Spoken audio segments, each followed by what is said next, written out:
કૃષિ વત્સલમ હું કલ્પેશ પંડ્યા આપનું હાર્દિક સ્વાગત કરું છું।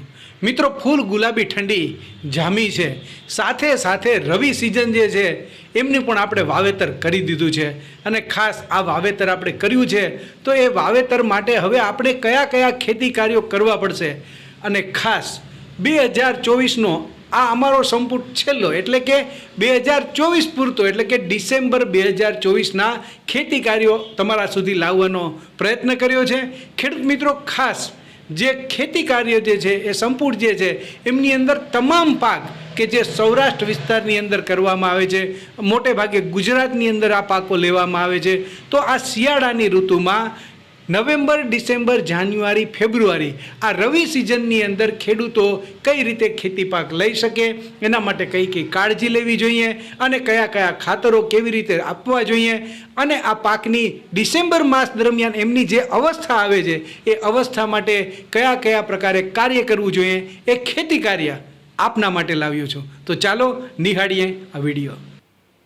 આ ખેતી કાર્યોનું સંકલન ડૉક્ટર G.R. ગોહિલ, પૂર્વ સહ વિસ્તરણ શિક્ષણ નિયામક શ્રી, જૂનાગઢ કૃષિ યુનિવર્સિટી જૂનાગઢ દ્વારા કરવામાં આવ્યું છે। ચાલો જોઈએ ખેતી કાર્યો। તેમાં જોશું આપણે તેલીબિયા પાકો। તેલીબિયા પાકોમાં રાઈની વાત કરવામાં આવે તો રાઈને જરૂરિયાત મુજબ પિયત આપવું, હવામાન વાદળવાળું હોય તો પિયત આપવું નહીં। રાઈને પિયત માટે વાવણી પછી 40થી 45 દિવસે હેક્ટર દીઠ 25 કિલોગ્રામ નાઇટ્રોજન તત્વ એટલે કે 54 કિલોગ્રામ યુરિયા આપવું, પૂરતી ખાતર તરીકે 25 કિલોગ્રામ પ્રતિ હેક્ટર નાઇટ્રોજન આપવું।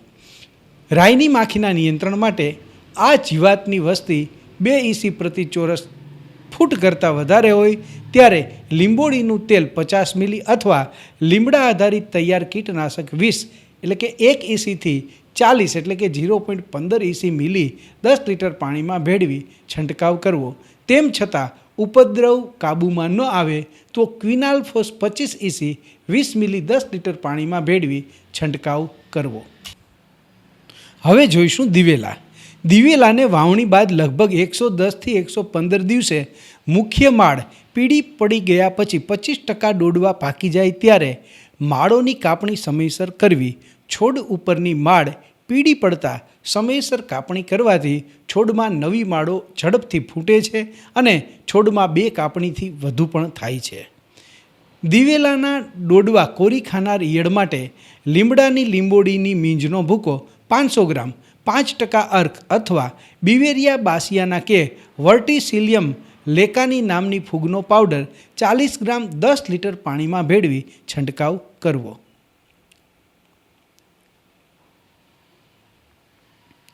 હવે જોઈશું ધાન્ય પાકો।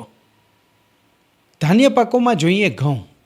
ઘઉંની મોડી વાવણી એટલે કે 26 નવેમ્બરથી 10 ડિસેમ્બર માટે GW 173, GW 273, લોકવન 1, MP 3288 કે રાજ 4238 પૈકી કોઈ પણ એક જાતનું વાવેતર કરવું।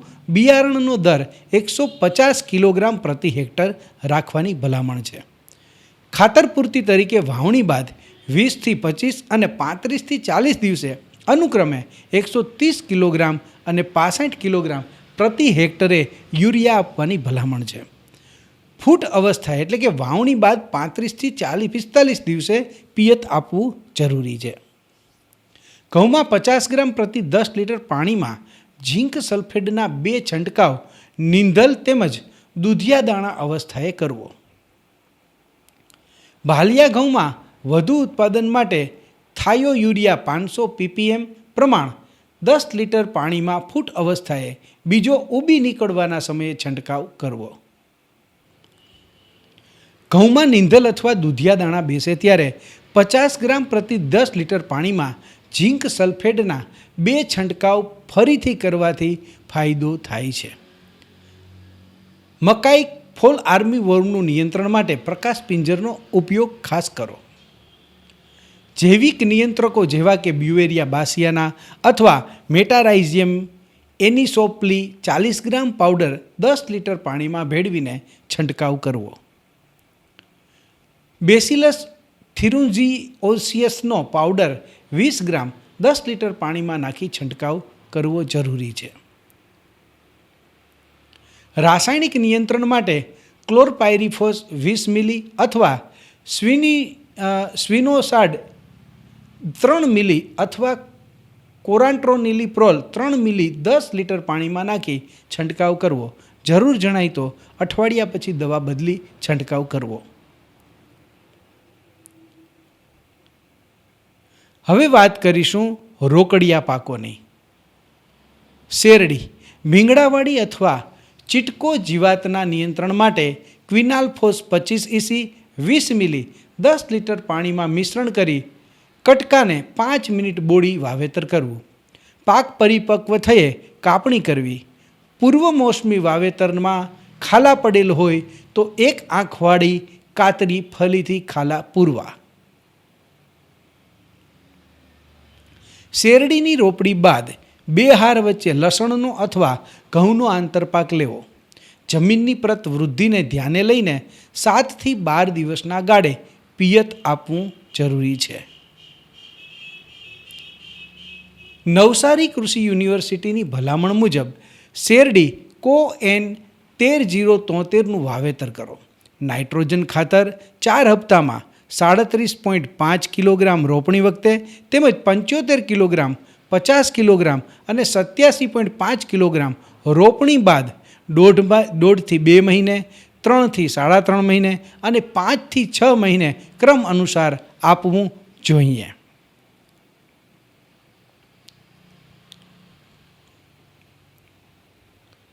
હવે વાત કરીશું કઠોળ પાકની. કઠોળ પાકમાં ચણા. પ્રથમ ફૂલ આવવા અને બીજું પોપટા બેસતી અવસ્થાએ 2% પોટેશિયમ નાઇટ્રેટના દ્રાવણનો છંટકાવ કરો.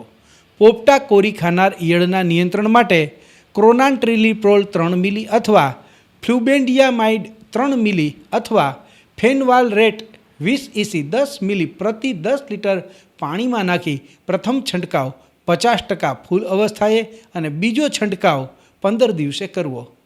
ડુંગળીમાં થ્રિપ્સનો ઉપદ્રવ વધતો જણાય તો એસીફેટ 10 ગ્રામ અથવા 3 ગ્રામ 10 લીટર પાણીમાં મિશ્ર કરી છંટકાવ કરવાથી તેની વસ્તીમાં કાબૂ લઈ શકાય છે. ડુંગળીમાં જમીનની પ્રત પ્રમાણે 8 થી 10 દિવસના ગાળે પિયત આપવું જરૂરી છે. ખાતર પૂર્તિ તરીકે 50 કિલોગ્રામ પ્રતિ હેક્ટર નાઇટ્રોજન આપવું જરૂરી છે.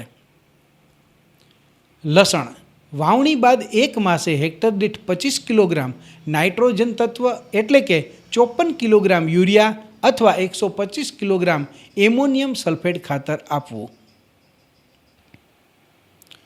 લસણમાં થ્રિપ્સનો ઉપદ્રવ વધતો જણાય તો એસીફેટ 10 ગ્રામ અથવા 3 ગ્રામ 10 લીટર પાણીમાં મિશ્ર કરી છંટકાવ કરવાથી તેની વસ્તીને કાબૂમાં લઈ શકાય છે. લસણમાં કથીરીના નિયંત્રણ માટે સ્પાઇરોમેસિફેન 10 મિલી અથવા પ્રોપરગાઇડ 10 મિલી અથવા કેનાન્ઝવાકિન 10 ઇસી 10 મિલી 10 લીટર પાણીમાં નાખી છંટકાવ કરવો. કથીરીના લસણમાં સફેદ માખી માટે ડાયફેન્યુથ્રોન 10 મિલી 10 લીટર પાણીમાં નાખી 3 છંટકાવ 15 દિવસના અંતરે કરવા. જોઈને મિત્રો, ખરા અર્થમાં ખેતી કાર્યો જે છે એ આપણે વ્યવસ્થિત રીતે સમજી અને આગળ કરીશું તો આપણને ઉત્પાદન વ્યવસ્થિત રીતે મળી શકે છે. ત્યારે હવે આપણે જે છે વાત કરવાના છે અલગ અલગ પાકની. તો મિત્રો, અમારો આ વિડીયો જે છે ખેતી કાર્યનો સંપુટ એ તમને ગમ્યો હશે. સાથે સાથે બીજા મિત્રોને પણ આ ખેતી કાર્યના સંપુટ વિશે માહિતી આપો અને ખેડૂતો અને બીજા ખેડૂતોને પણ માહિતગાર કરવાથી એ લોકો સારી રીતે પોતાનું ખેતી કાર્ય કરી શકશે. બીજું મિત્રો, તમને એવું કંઈ લાગતું હોય કે કંઈક હજુ આમાં વધુ કરવાની જરૂર છે તો આપ કોમેન્ટ બોક્સ અને અમારા મોબાઈલ નંબર ઉપર તમે અમને વાત પણ કરી શકો છો કે જેથી કરીને અમે તમારા સુધી કંઈક વિશેષ નવીન અને યોગ્ય વસ્તુ લાવી શકીએ. તો ચાલો આગળનો વિડીયો આપણે જોઈએ. રીંગણ. ગુજરાત ગોળ રીંગણ 5 GRB 5નું વાવેતર કરો. દૂધી. ગુજરાત આણંદ શંકર દૂધી 1નું વાવેતર કરો. ટમેટા. પાનના સુકારાના રોગ માટે કોપર હાઇડ્રોક્સાઇડ 77 વેપા 25 ગ્રામ પ્રતિ 10 લીટર પાણીમાં નાખી 10 દિવસના અંતરે 3 છંટકાવ કરવા. ચોળી, ગુકાતરાના નિયંત્રણ માટે થાયોડીકાર્બ 20 ગ્રામ પ્રતિ 10 લીટર પાણીમાં નાખી છંટકાવ કરો. કોબીજ અને કોલીફ્લાવરમાં જોઈએ તો નોવાલ્યુરોન 20 મિલી અથવા ક્લોરાન્ટ્રાનિલપ્રોલ 3 મિલી અથવા ફ્યુબેન્ડિયામાઇડ 3 મિલી અથવા ઇન્ડોક્ઝાર્બ 5 મિલી 10 લીટર પાણીમાં ભેળવી છંટકાવ કરવો. હવે જોઈશું બાગાયત પાકો. કેળની લૂમ વિકસિત થઈ જાય પછી 16 માઇક્રોનના પ્લાસ્ટિક અથવા નોન વુવન રિલ્મ ઢાંકવાથી જીવાણુ અને ફૂગ ઘટાડી શકાય. કેળમાં આંતરપાક તરીકે કોબી ફ્લાવર વાવી શકાય. તરબૂચ 20 માઇક્રોન જાડાઈનું સિલ્વર બ્લેક કલરની પ્લાસ્ટિક મલ્ચનો ઉપયોગ કરી 0.6 ETC લેવલે ટપક પદ્ધતિ દ્વારા પિયત આપો. તડતડિયા તથા ફળ અને ડૂંખ કોરી ખાનાર ઈયળ માટે મેટારિઝિયમ અને એનિસોપ્લી 40 ગ્રામ 10 લીટર પાણીમાં નાખી છંટકાવ કરવો. હવે વાત કરીશું મરી મસાલા પાકોની. કાળી જીરી રાસાયણિક ખાતર નાઇટ્રોજન, ફોસ્ફરસ અને પોટાશ 50, 25 અને 0ના પ્રમાણે હેક્ટર દીઠ આપવું. પાકને ત્રીજું પિયત જીરુમાં પાકને ત્રીજું પિયત વાવણી બાદ 30 દિવસે અને ચોથું પિયત વાવણી બાદ 45 થી 50 દિવસે આપવું. વાદળવાળું વાતાવરણ હોય તો પિયત આપવું નહીં. ચરમી રોગના નિયંત્રણ માટે મેન્કોઝબ 25 ગ્રામ 10 લીટર પાણીમાં ઓગાળી છંટકાવ કરવો. જીરુમાં ભૂકી છારાના નિયંત્રણ માટે સલ્ફર 80%, વેટેબલ પાવડર 30 ગ્રામ ઉપરાંત હેક્ઝાકોનોઝોલ 10 ગ્રામ 10 લીટર પાણીમાં નાખી 2 થી 3 છંટકાવ કરવા. જીરુને પ્રતિકૂળ વાતાવરણથી બચવા લો ટનલ સ્ટ્રક્ચરનો ઉપયોગ કરવો. જીરુમાં પૂરતી ખાતર તરીકે 15 કિલોગ્રામ પ્રતિ હેક્ટર નાઇટ્રોજન આપવો જરૂરી છે. સર્વે દરમિયાન આ જીવાતોનો ઉપદ્રવ જણાય તો લીમડાની લીંબોડીના મીંજનો ભૂકો 500 ગ્રામ અથવા લીંબોડીનું તેલ 30 મિલી અથવા લીમડા આધારિત તૈયાર દવાઓ 20 મિલીથી 40 લોકાનિસિલિયમ લેકાની કે બ્યુવેરિયા નામની ફૂગનો પાવડર 40 ગ્રામ 10 લીટર પાણીમાં ભેળવી છંટકાવ કરવો. ધાણાના ઉગાવાના 1 મહિના બાદ ટ્રાઇકોડર્મા આર્જિયામન 5 કિગ્રા 10 કિલો રેતીમાં ભેળવી છંટકાવ કરવાથી સુકારાનું નિયંત્રણ મેળવી શકાય છે. જરૂરિયાત મુજબ પિયત આપવા તેમજ વાદળવાળા હવામાનમાં પિયત આપવું નહીં. તેમ છતાં જરૂર જણાય તો હળવું પિયત આપવું. ધાણામાં ખાતર પૂર્તિ તરીકે 15 કિલોગ્રામ પ્રતિ હેક્ટર નાઇટ્રોજન આપવો. મરી મસાલા પાકોમાં વરિયાળી, ધાણા, મેથી, સુવા વગેરેમાં મોલો અને થ્રિપ્સના નિયંત્રણ માટે થાયોમેક્થોક્ઝામ 70 WS 3 ગ્રામ પ્રતિ કિલોગ્રામ બીજ પ્રમાણે પટ આપીને વાવવાથી મેથીમાં મોલો અને તડતડિયા સામે રક્ષણ મળે છે. હવે વાત કરીશું ઘાસચારાની. ઓટની નિયમિત કાપણી કરતા રહો. ઘાસચારા માટે છેલ્લી કાપણી પછી રાખવાથી બીજ ઉત્પાદન મેળવી શકાય છે. કૃષિ યુનિવર્સિટી આણંદની ભલામણ મુજબ ગિનિયા ઘાસનું વાવેતર કરો. વાત કરીશું પશુપાલનની.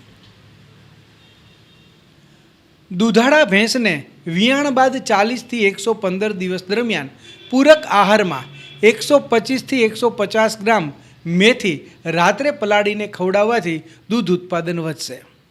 વાછરડા પાડીઓને દૂધ પચતું ન હોય ત્યારે લાઇમ વોટર એટલે કે ચૂનાનું પાણી પાવાથી પચી જાય છે. ઝાડા બંધ થાય, પાચન શક્તિ વધશે અને હાડકાં મજબૂત થાય છે.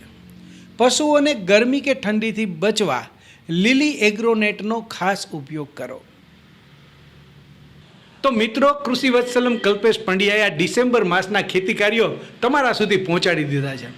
હવે તમારું કાર્ય છે કે વ્યવસ્થિત રીતે આ ખેતી કાર્ય અને પદ્ધતિ પ્રમાણે તમે આગળ ખેતી કરતા રહો, સમૃદ્ધ બનતા રહો. સાથે સાથે મિત્રો વાત કરવાની કે હવે ફરીથી જ્યારે આપણે મળીશું ત્યારે 2025ની સાલ હશે તો ત્યારે નવા વર્ષની તમે એડવાન્સ હું તમને શુભકામના પણ આપું છું. અને સાથે સાથે વાત કરવાની કે આ ખેતી કાર્યનો વિડીયો તમે બીજા તમારા મિત્રો સુધી પહોંચાડો, બીજા ખેડૂત મિત્રો સુધી પહોંચાડો અને અમારી યુટ્યુબ ચેનલને લાઈક કરો, શેર કરો, સબસ્ક્રાઈબ કરો. આ વાત કહેવાની ન હોય, કરવાની હોય. સાથે સાથે મિત્રો કૃષિ વત્સલમ કલ્પેશ પંડ્યા હર હંમેશ તમારા માટે, ખેડૂતો માટે કાર્ય કરવા તૈયાર છે. ત્યારે તમારા અંદર કોઈ એવી કાર્યકુશળતા હોય, તમારી અંદર કોઈ કોઠાસૂઝ હોય, તમારી અંદર કોઈ એવી વાત હોય કે જે વાત બીજા ખેડૂતો માટે ખૂબ જ ઉપયોગી પુરવાર થવાની છે, તો મિત્રો એ વાત મારા મોબાઈલ નંબર સાથે તમે મને ફોન કરી શેર કરી શકો છો. શક્ય હોય કે હું પણ તમને ક્યાંક ઉપયોગી બની શકું, તમારા સુધી પહોંચી શકું, તમારી વાતને લોકો સુધી પહોંચાડવા વિડીયો બનાવી શકું. તો મિત્રો નવા વર્ષ એટલે કે 2025ની સાલ માટેની શુભેચ્છા સાથે ફરીથી મળીશું નવા ખેતી કાર્યો સાથે, જાન્યુઆરી 2025ના ખેતી કાર્યો સાથે. ત્યાં લગી મિત્રો મને રજા આપશો. નમસ્કાર.